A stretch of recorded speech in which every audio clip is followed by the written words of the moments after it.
Hey guys, welcome back to the channel. Today we're going to talk about the newest project. That'd be this one, Junkyard. Let's go over this and then we'll get to some run video and show you what the shakedown was like.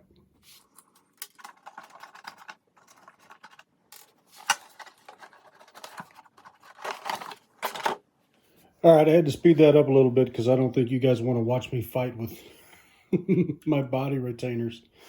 Alright, what we've got here is a scattergun chassis. This is the one for the SCX-10-2.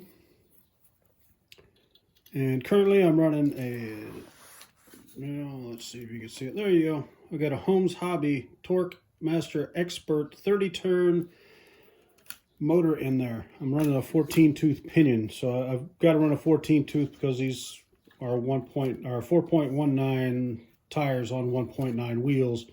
There's very little gain in the tires for speed. The body is just something that I'm using right now because I know I'm going to beat this thing to death before I get the hang of it. So this old scrapper body is the one that's on there. If I get really good at it, I may leave it on there just to mess with people. I do have the bed sides to go with it. I'm just trying to straighten them out because they were kind of bent. All right, in the back,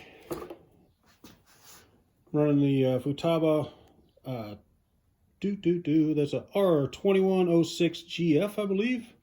The 1080 Hobbywing speed controller.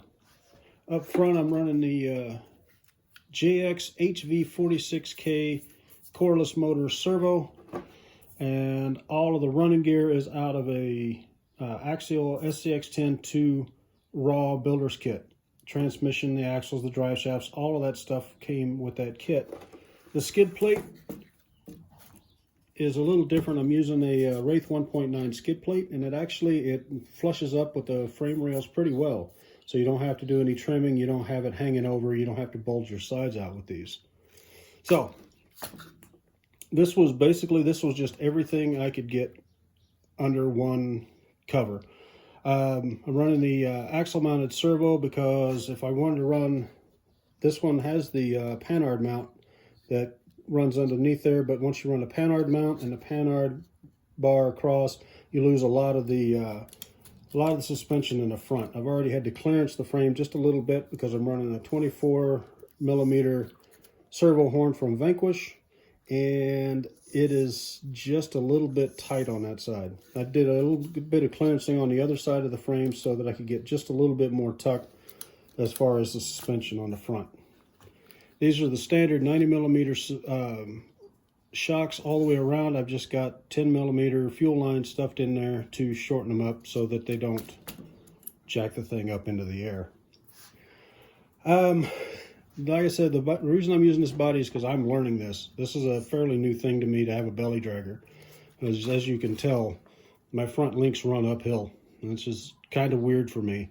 I'm going to work on getting those to flatten out. I'm sure if I just extend or take some of the spacers out of the front shocks, it'll bring it back down. I probably need to drop it about 5mm, and that should put it right about where I want it. The battery plate and the electronics plate in the back are both from the same kit. It's for a forward mounted battery and electronics for the SCX-10-1, and I just separated the two of them, saved myself a couple of bolts and nuts, and bolted them in place. They line up, they bolt in, it's pretty nice. The rest of the chassis supports, these are basically just 70mm, 3mm threaded rods, and I've got them all the way across the back as well as underneath. I got a double in the back, but up front I've got a servo mount, front bumper mount, but I'm not putting a servo in there. I just wanted it up there for the rigidity that it would give me. All right, I think that's about all of the rundown on this one. The body retainers I'm using, I'm sure some of you will recognize them. They're the Axial shock reservoirs that came with it. I'm running individual caps instead of the reservoir caps, so I just had these laying around. Yay me, extra parts. All right, let's get back out on the trail and you guys can see what it's like. Well, this ESC is set up to where when I feel it do it, it just did, and it's blinking red.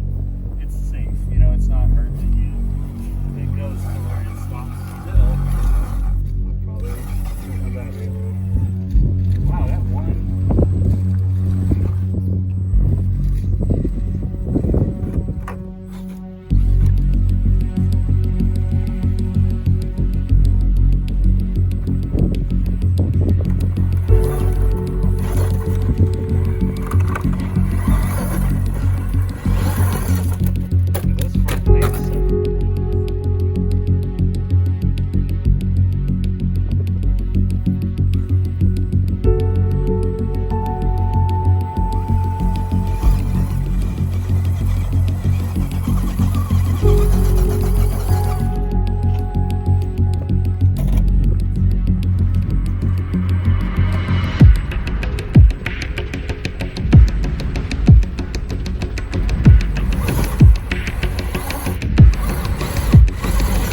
Okay, guys, thanks for watching. That is the shakedown over.